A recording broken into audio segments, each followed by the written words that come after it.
Hello everyone, I'm Brian and welcome back. Let's go ahead and get started. So I'll rewind just a little bit just so we can get the question again. Just from a sports point of view, I'd also want to ask about mindset. And we constantly traveling, we're constantly playing, and mental fatigue, physical fatigue, emotionally we're away from family and friends, and there's a lot of things that go on in the mind. Like you said, there's a lot of balls juggling, but it does happen. What could we do to maybe keep ourselves a little bit more calmer in our heads? Why are you so unambitious? Why are you saying little bit more calmer? I'll start with little and then I'll like your campaign, it has to build. So Humble. Let's look at it this way. You keep your hand here. If you wish, does it stay here or does it jump all over the place? just jump all over. It does? Sometimes. Then you will get bolder. Your hand must stay right there where you want it, isn't it? Hand stays, but here… No, hand, we're talking about the hand. Yeah. Your hand, you're able to keep it right here. I get what If you're you want, trying to it'll say. go here, if you want, it'll go here, if you want, it'll You must go have here. control over your emotions. Suppose your hand became like this, it's jumping all over the place. Suppose my hand jumps all over the place, they would think I have some kind of an ailment, isn't it?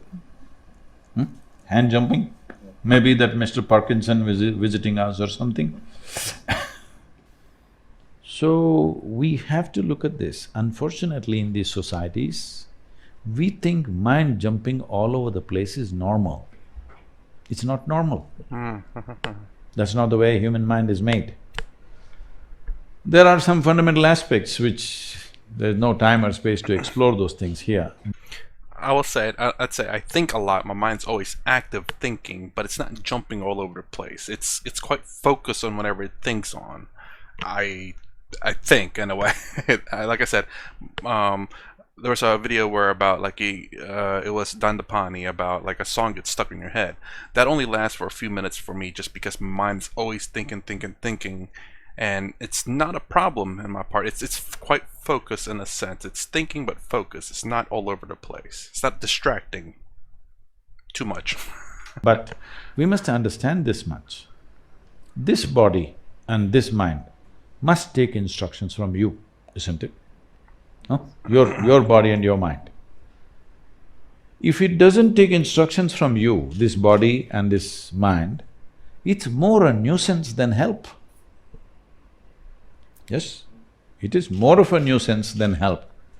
Right now, people are trying to manage the nuisance. As you said, if it becomes little less nuisance, I'm happy. No, it need not be a nuisance. See, the reason why you physically train is so that your body doesn't come in the way, isn't it? You know what to do. See, the idea of training is not to put your body out there, that when I'm performing activity, my body is not in my way. It's not my tripping point. My body is behind me, supporting me, not knocking me down. That's the idea of physical training. Similarly, there should have been substantial mental training. But training means people are having a psychologist. That is when you're ill. Hello? Trying to change attitudes. It's not about attitudes. It's about understanding the mechanism of how this mental structure functions. As physiology functions, the psychological framework functions with a certain parameters. If you do not understand that and handle it, then it is only by chance on a certain day you are in the zone. Rest of the time, it's a risk. The rest of the time you're chasing that mindset where, some days, like you said, some days automatically you end up in that mind space, in a good mind space. And after that, that is where you want to be. So rest of the time you're chasing it. See, a game is subject to various realities. It's not all you. There's also somebody who's throwing the ball in tricky ways, all right? It's not all you. You're only 50%. The other 50% is there all over the place. So that 50% must happen. You cannot do 100%. Even if you're as brilliant as you can be, you could be gone first ball. That's the nature of the game, all right? If that nature of the game is removed, then there's no game. If every time you can hit it, then there's no game. You cannot hit it, that is the game, isn't it?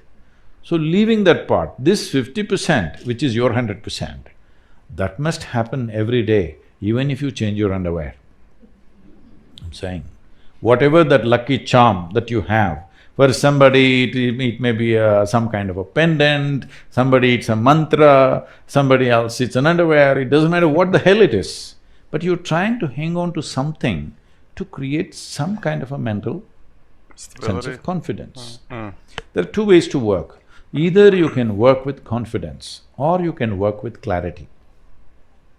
See, right now, if I ask you to walk from here to there, or anybody, if I ask them to walk from here to there, they will walk up and down, no problem. Why? It's clear, the lights are on. Suppose we switch off the lights and make this hall pitch dark.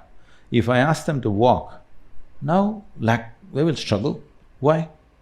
Now they need confidence to take the next step. Why? Because there is no clarity. So people think confidence is a substitute for clarity. It is not. What you need is absolute clarity, not confidence. With confidence, sometimes it may work, by chance. It's like, let's say you want to cross the highway where traffic is moving at a certain speed.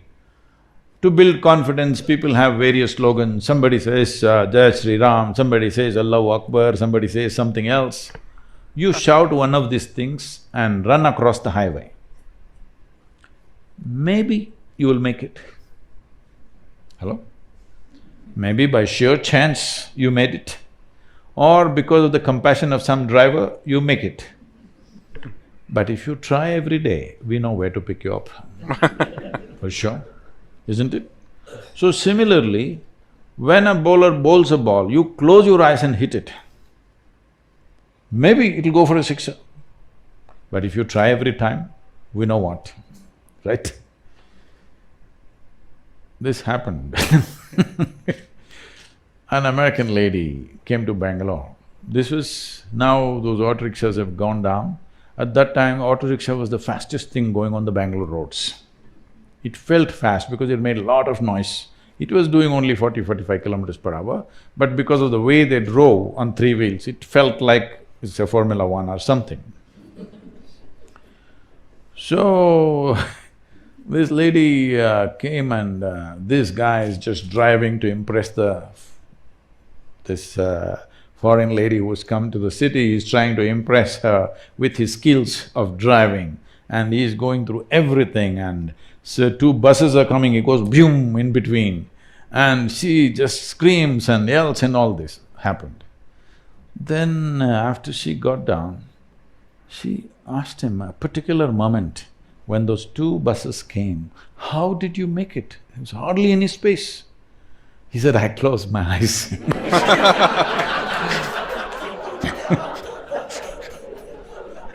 So she came and told me, those terrible three-wheelers. So if you close your eyes, sometimes it just works. So this is what confidence means. I'm sure in every game, people are trying to train people, you must be confident, you must be confident. No, you should not be confident, because confident means you are not in touch with realities. Clarity is what is needed. Because just before the… okay.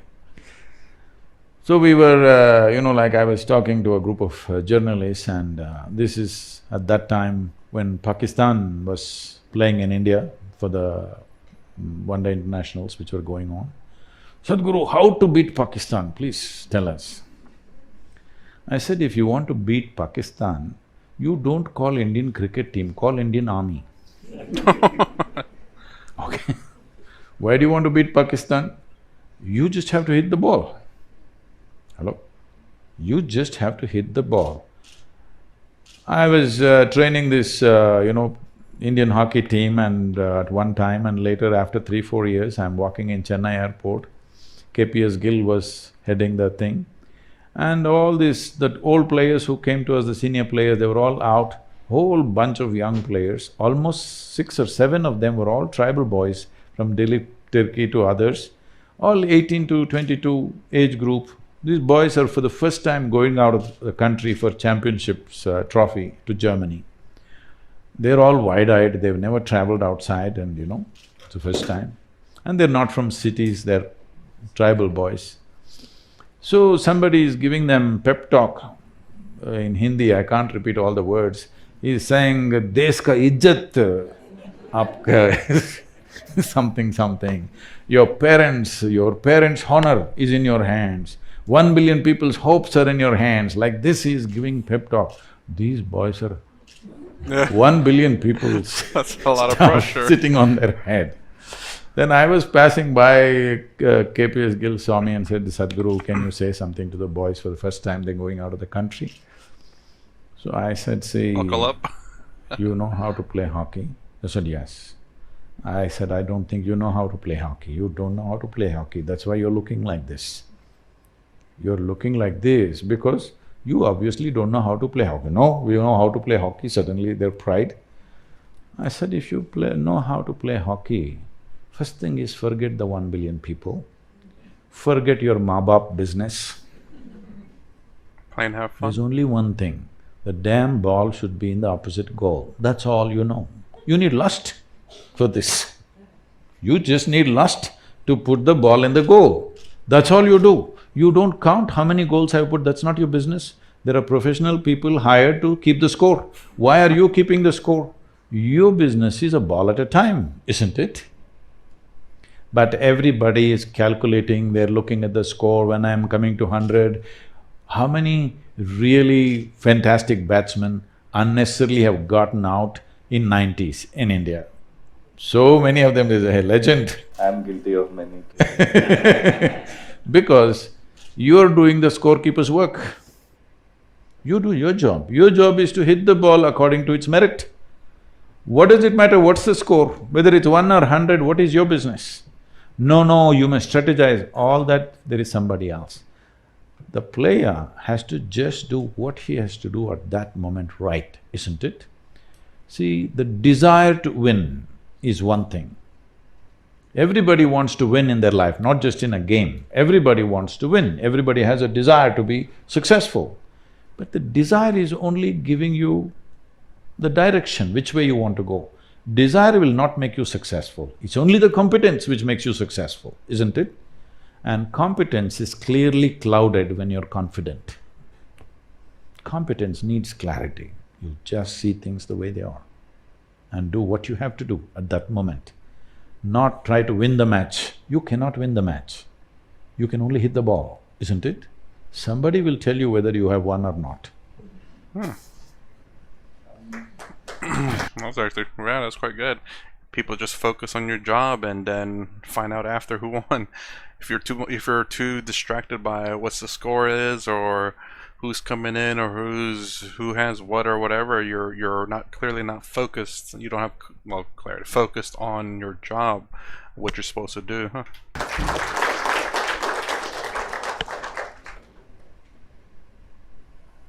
Happiness, there's… Professional happiness makes me the happiest. Being happy with family, that's a different kind of happiness. But when I score or when we win a game, that… I feel like I've lost it somewhere. I don't know which makes me more happy. Which obviously winning a game gives me that high. So when you step off the field, when you're with your family or friends, not playing cricket, nobody watching, that feels a little lesser than that high. Why even compare them? If you're happy, you're happy. If you're sad, you're sad. Just accept it for it as it is and enjoy the time that you have and whatever you're doing. If you're playing happy, give it the best. Playing happy. If you're playing hockey or cricket, just give it the best. You win, you're happy. Go back home. I mean, thinking a little bit too much maybe on the happiness. You need time off from the game to vent a little bit, I suppose. Too much focus on one thing can cloud your clarity, I suppose. You sometimes you need to take yourself off the project to kind of clear your mind so that when you get back into you're refreshed. Why would the mind do that? See, whether it's happiness or misery, pain or pleasure, agony or ecstasy, whatever the human experience is caused from within, isn't it? It's manufactured by you or no? Yes. So right now, what happens within you needs a push from outside. That is, we must put 100 on the board. Even if it ends at 99, you will be very miserable, isn't it? You must put 100 on the board, the crowd should roar, and we must be declared the winners. This is an impossible condition for your happiness, All or nothing. isn't it? That's not going to happen every day. For nobody it'll happen every day, isn't it? Nobody it is going to happen every day. Even if you're a Superman, it won't happen every day. So happiness is a condition within you. It's like this. See, it's a question of pleasantness. Why I'm saying pleasantness is because there is substantial evidence, medical and scientific evidence to show only in pleasant states of experience, your body and your mind will function at its best. There's enough evidence about that. So if you want to play cricket well or anything well, you must be able to harness this body and this brain. That's the only way, isn't it? If you harness this body's prowess and the mental prowess in the right sense, that action will happen in the best possible way for any human being, whatever the nature of activity. Now, pleasant states of experience means this: if body is pleasant, we call this health. It's needed. Hello? You want to be pleasant in your body or no? If it becomes very pleasant, we call it pleasure.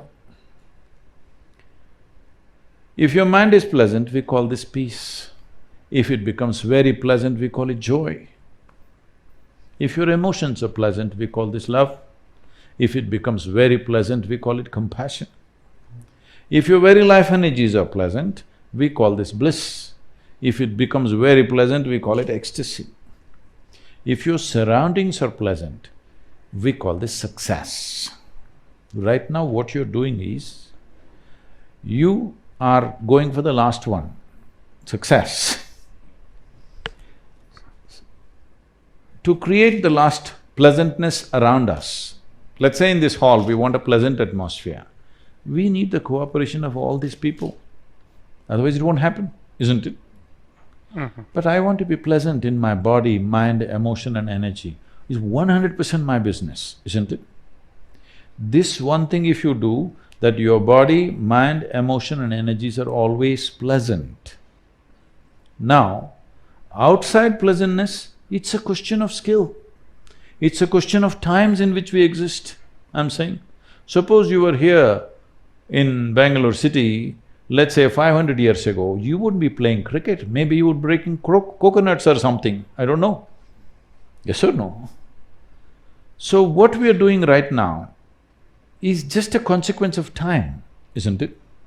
Because of the times in which we exist, we are doing certain things, that's not the important thing. The important thing is, my body, my mind, my emotion, my energies are at highest level of pleasantness. If it's like this, if I'm ecstatic, will I hit the ball well? What do you think? I think so. Yes, 100%. Because your body and your mind will not come in your way. There are other things, of course. Outside situations are there. Maybe it's a ball that nobody can hit sometimes. That's a different matter, but you are not the issue. This one thing everybody must do in their life, in your life, you're not the issue. There are 1,000 other issues to handle. But this should not be the issue. Once this is not the issue, you will effortlessly handle other issues. This doesn't mean everything will work your way, but what best you can do will happen in your life. As I said earlier, what we cannot do, it did not happen, that doesn't matter. What we can do did not happen, this is a disaster, isn't it? So my last question before they can ask you some question. Can you elaborate a bit on how this 42 rupees will be used in the project, and you can throw some more light on that? The detailed breakup we can give, this involves this kind of activity. One thing is, our volunteers are on the ground. I'm Let me explain what is a volunteer.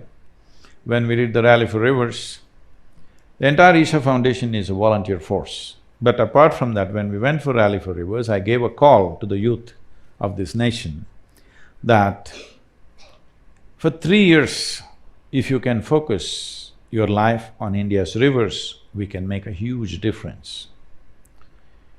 So they said, but Sadhguru, we don't know anything about river, we don't know what is environment, how to fix it, what… I said, you don't worry about that, we run a 4-month-long training programs for this. I said, there's only one qualification you need. That is, Willingness? you must suspend one thought in your head. That is, what about me? This one thought you suspend for 3 years, I will see, we will make you into a Nadivira. Hundreds of them came forth. Many of them resigned well-paying jobs. A few of them halfway through their PhDs, they dropped their studies and they are with us. Now, for Kaveri calling, we are going to call many, many more. In Yavatmal region, they're meeting every family. They're just on the ground, meeting every family in the region to make sure they know what they need to do to come out of their present situation. This is what has not happened in this country. The last mile, nobody is willing to walk. Somebody makes the policy up there, somebody allots the finance, somebody eats up half of it somewhere, all kinds of things happen. But nobody is going to that last man and telling him what he needs to do. What is it that he needs to do? Unless he does the right thing, there is no solution. It is just academic, we are just talking about it. Solution will happen only when it touches the last man. Fortunately today, we have various kinds of mediums through which we can communicate. We don't have to necessarily physically meet 5 million farmers in this region. We can communicate in many different ways, we will be using every possible means to do that. So all this costs money, but that is not the major thing. The major thing is, we need to lease large tracts of lands and you need soil. In most of the places where they give you land, the soil is not suitable, so you will have to transport soil. So you need transportation and whole infrastructure to do that. All this we are doing on a certain scale in Tamil Nadu already, but this scale needs a huge push. So these 42 rupees, how it is managed is, we have a board of people, a responsible board. In this there is a Supreme Court judge, there is the World Wildlife Fund chairperson, there is a chairperson of your star woman entrepreneur in your city, Kiran Majumdar is on it. We have 2 former chairpersons of ISRO, that is the Indian Space Research Organization. We have the topmost water expert in the country. We have a person who started the Pharma Producers Organization movement, he's considered the father of FPOs. So there is a responsible board. This entire Kaveri Calling Fund is going to be managed by an internationally reputed auditing firm under the aegis of this board. This Kaveri Calling account is not managed by Isha Foundation or me or anybody concerned with me. This is managed by this group of people, and we are also bringing in few more people from Karnataka and Tamil Nadu to be a part of this management. So it is being managed in a responsible way, the way it should be, and accounts will be put on for public viewing because an international accounting firm is going to manage this. So nobody need to fear what will happen to the money if that is a concern. They need not fear, this is the best way to do it. And how exactly this 42 rupees will get divided, we must understand this on the ground realities. In different kinds of lands, in different kinds of terrains, in different kinds of social situations, this money will vary. In some place we may be able to manufacture, to be able to produce a sapling for 25 rupees. In some place it may be 100 rupees. So on this, on an average, we have calculated 42 rupees. So this variation will happen, it's not like exactly everything will cost. See, for example, this involves about 15 different kinds of species of trees, the agroforestry basic module. The larger module involves about 80 different species of trees. There are some species of trees that we can make it for 5 rupees. There are places where our volunteers are doing, where every weekend thousands of them will come together and produce this at their own cost. This one may happen for 5 rupees. There is another kind of timber tree which will take probably 200 rupees. So calculating all this, we have arrived at this 42 rupee number. So it should not be looked at, okay, this is only this much packet, why did it cost 40 rupees? That's not the way, on an average. But the important thing is, it is well managed by the most responsible people that you can find in the country. And to ask a question, please put your hands up. And Microphone. Good evening, everyone. Pranam Sadhguru. Hello, Rahul. My name is Dhanush. My question is, it's relating to an article published in today's Hindu newspaper, The Hindu. It's about reforestation in Philippines. So in 1900, 65% of Philippines was covered with forest. In 1987, due to commercial deforestation, it was reduced to 21%. So after that, which government took an initiative, and by 2010, it was increased to 26%, which is a average growth.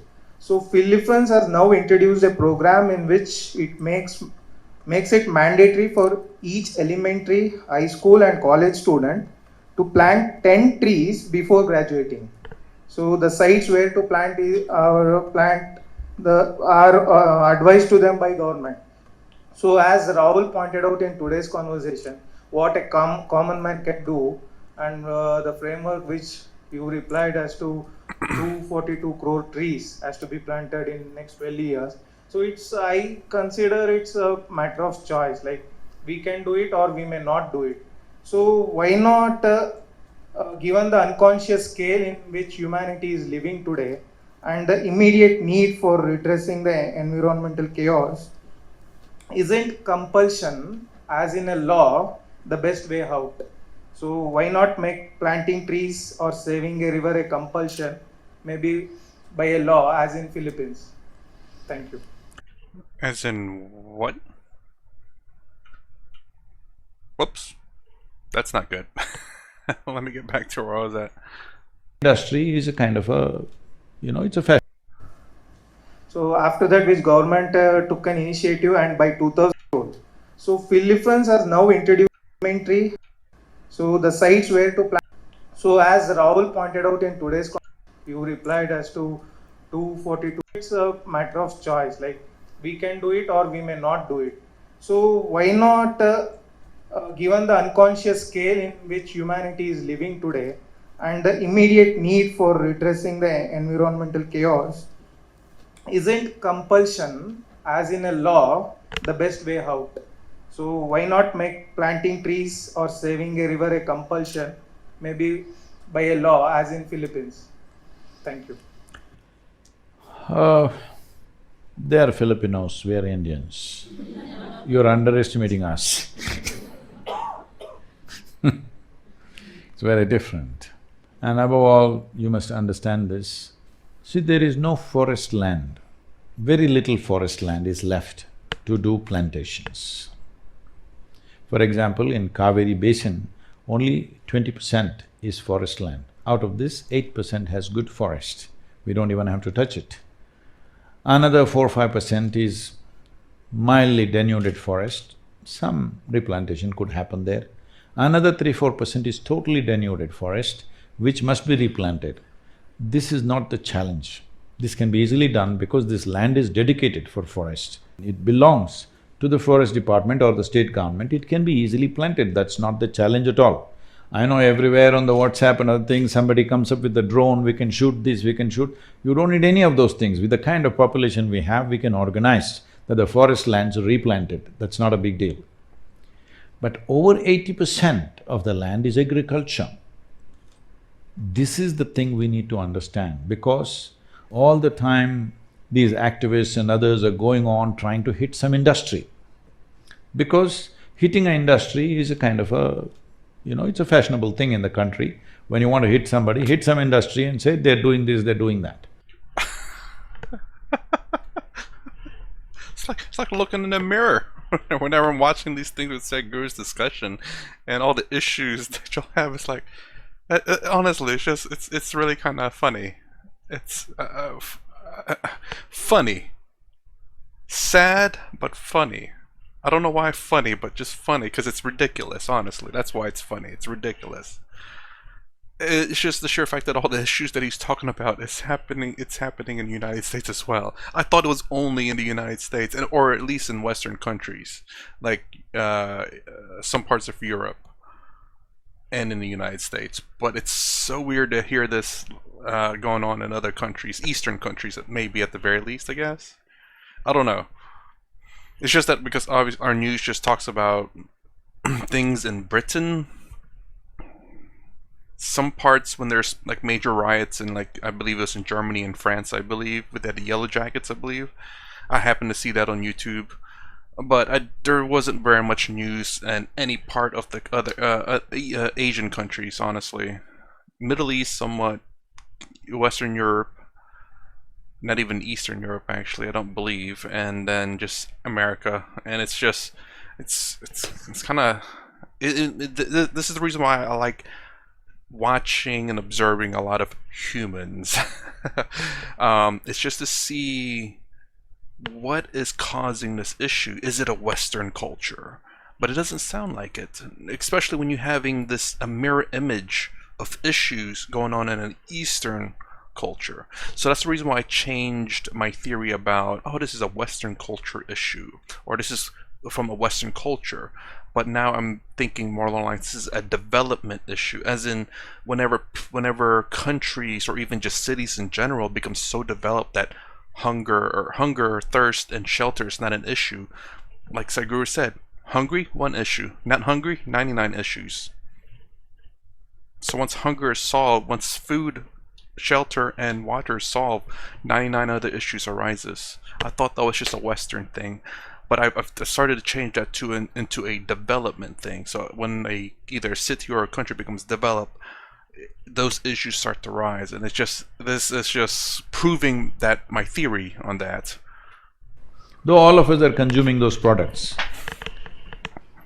you must understand, industry in India occupies less than 1% of the land. Agriculture in India occupies 84% of the land. And I believe like what 70% of the spices come from India as well. People do not know the difference between polluting the river and depletion of rivers.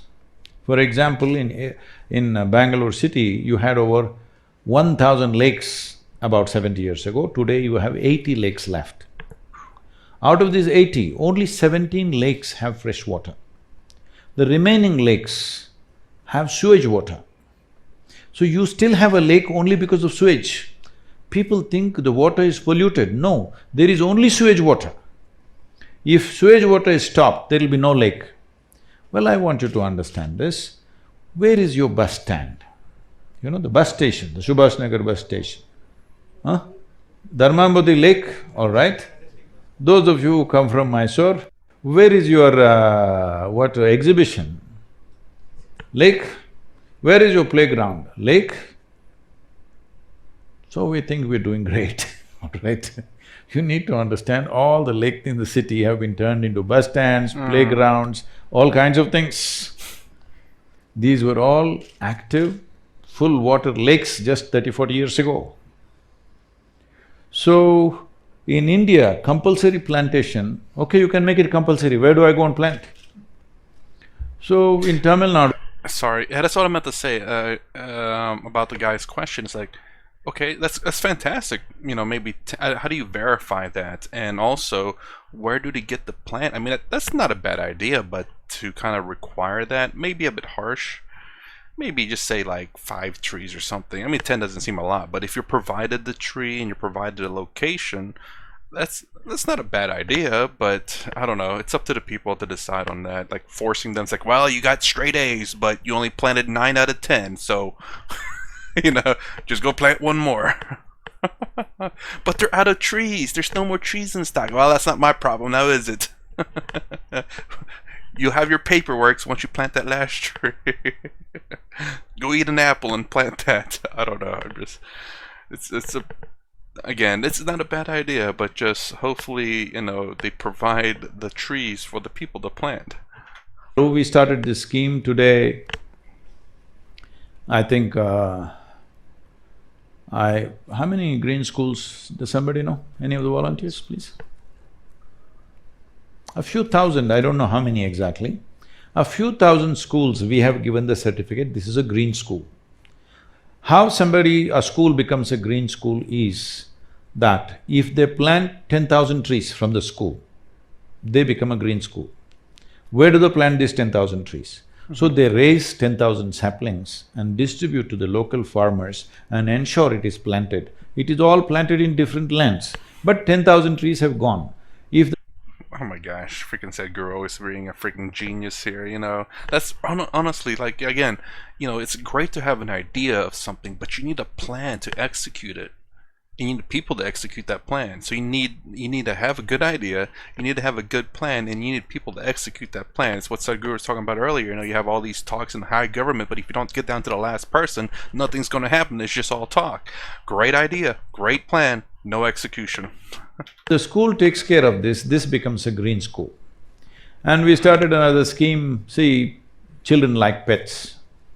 If you get a dog or a cat, in India, in villages and small towns, though a dog's life may be 12, 14, 15 years, most of them get run over by the time they're 6 or 7 years of age. So your loved pet get crushed on the street, you feel terrible. Everybody goes through a 12-year heartbreak with dogs and cats. So I brought this idea, you have a tree as a pet. Not a bad It'll grow idea. bigger than you, it'll live Longer, beyond you, yeah. you can enjoy it all your life, and you will be doing a great service.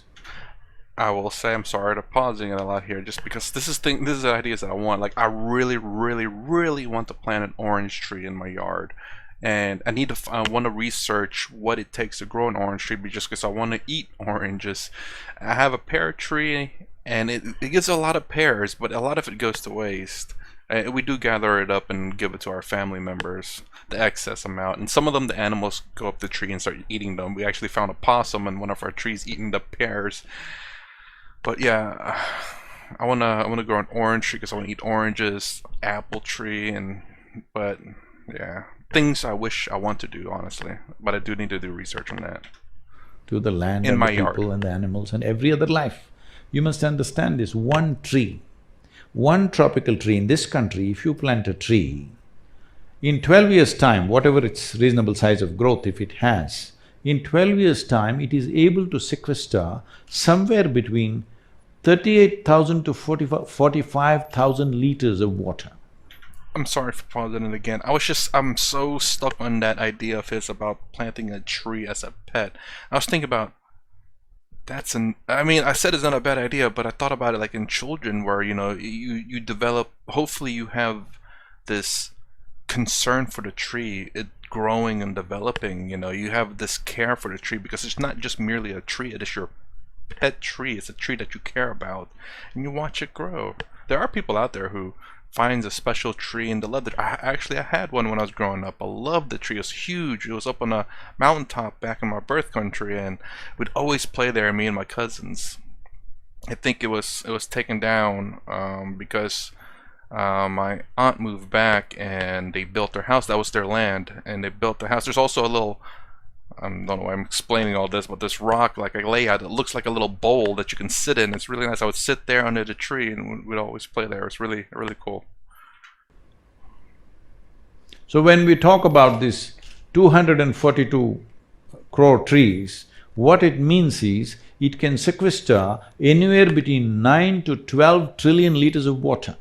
To give you a perspective, right now Kaveri river that is flowing, the total volume of water in the Kaveri river is 21.2 trillion liters.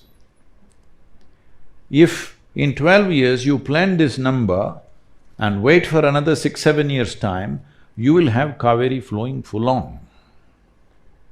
But we must understand, we must have that much commitment. Most of the policies and activities we are doing is from election to election. There is no long-term commitment to anything. But I'm sure most of you have children. If not for my country, at least for your children, please do something. So it's not about making it compulsory. So you're assuming that you will not do anything. We are given to not doing anything. Why? That's not the case. I must tell you this.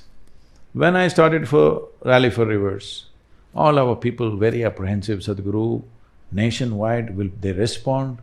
If they don't respond, what? I said, you don't worry about that. They said Tamil Nadu, Karnataka, they will respond.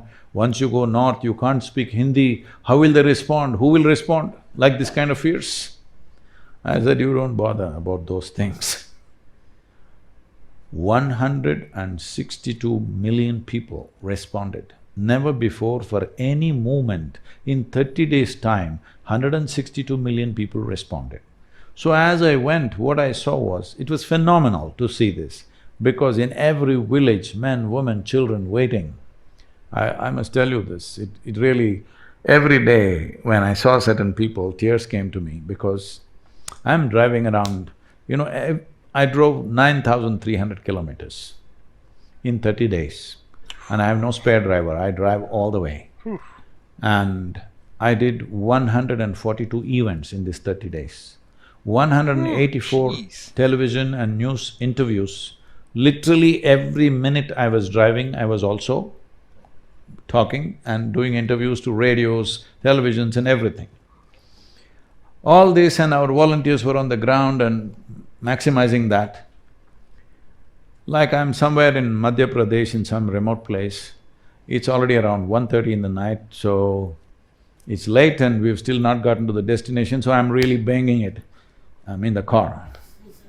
That was also a big controversy with lots of people. Why are you not driving a Maruti? Wait, what? So I'm really banging it like I'm doing like 130, 140. And it's raining quite heavily. Then I just flash by and I see this blue patch, right now it's become Kaveri calling, it used to be just Rally for Rivers. I see a few blue patches, I just whiz past. Then I have 20 cars behind me, they're all coming a little behind. And then I stop and try to back up. So this whole convoy has to back up. Then I back up there. Then I've already gone literally another 300, 400 meters and back up. And there's an old lady, must be over 65 kind of lady, a village person, and a 12-year-old girl and one 7-8-year-old boy, all three of them holding Rally for Rivers and waiting at 1:30 in the night. What do you do with these people? I'm saying that's a commitment people have if you do it the right way, and people will respond. And all of you educated people who live in Bangalore, whatever I'm saying today, you take this commitment, you'll at least make it 100 times over, amplify it. The entire nation responded that way only because that many people were behind the movement. The governments acted with such agility. I gave the Rally for Rivers document, which is a 760-page recommendations for how to manage rivers. When I gave this to the Prime Minister at 6:20 in the evening, I put it in his hand.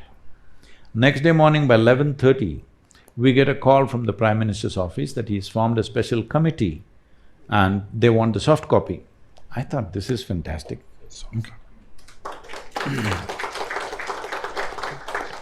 And within about 12 to 15 days, it was in the hands of Niti Aayog, where I went and addressed all the ministries who are there as to how to put this together. They put this through the scientific process tests and economic tests. Once it passed, in about 2.5 months' time, less than 2.5 months' time, Rally for Rivers recommendation in total, without one word changing, it went as a official recommendation to all the 29 states. 4 states are proactive and they're doing good work. Another 4 or 5 states, we have MOUs, we are working with them. Rest of them are little… that includes you. Little sleepy mode. We need a crisis. We need a crisis to act. Well, right now Chennai has run out of water. Tamil Nadu people will act now, I know. And that is the sad truth of the matter. Again, it's something that we see in the States too, and it's just something we see in humanity. But in the States, what's the sheer fact of the event that's going around? You know, they didn't really take it seriously, and only when it happened with someone that they knew, then they started taking things seriously. It's again, because everyone else is suffering and they're not, that it's like no big deal, not a crisis in their mind. But whenever it happened to them, then it becomes a crisis. Then they finally take it seriously. But at the same time, I do believe California. Never mind. I'm gonna just leave that out. But yeah, the sad truth of the matter is humanity just it does. So long as things are going good, they're not gonna change. It's too comfortable. Why change? There's still water.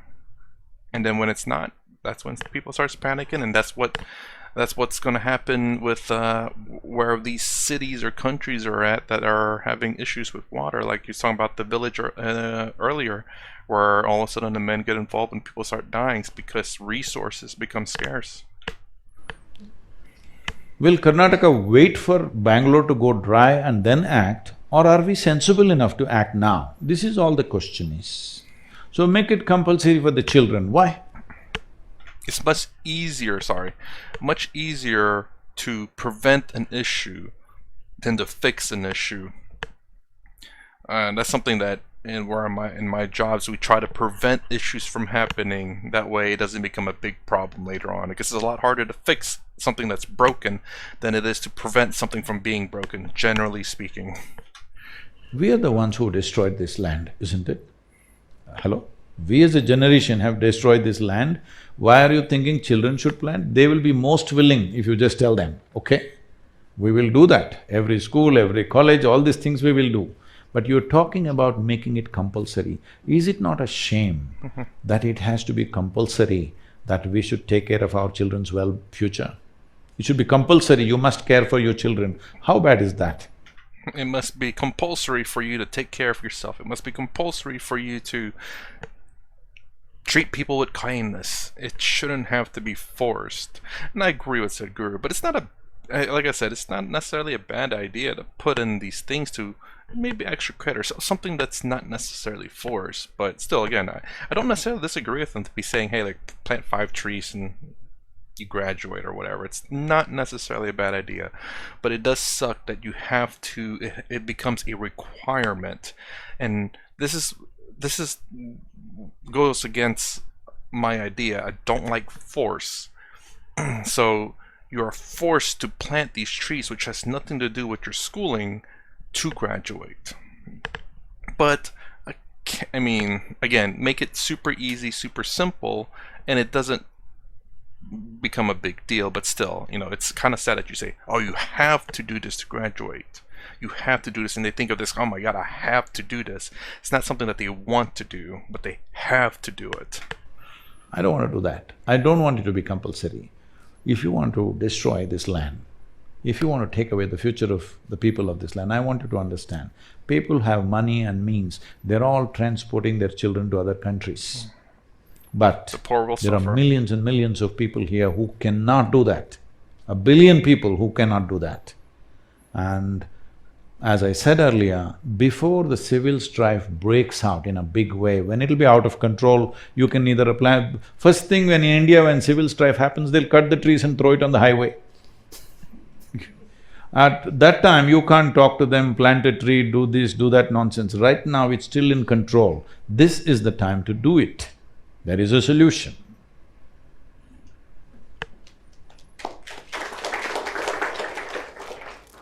Okay, I think it's going to the next question. All right, pause right here. So the next part should be the last one. Looks like there's only about 30 minutes left. Anyways, that's the end of part 2 of KL or Rahul in conversation with Sadhguru. If you like my content, please consider subscribing. Thumbs up, thumbs down below. Thumbs up, thumbs down below. Thanks for watching. I'll see you in the next vid.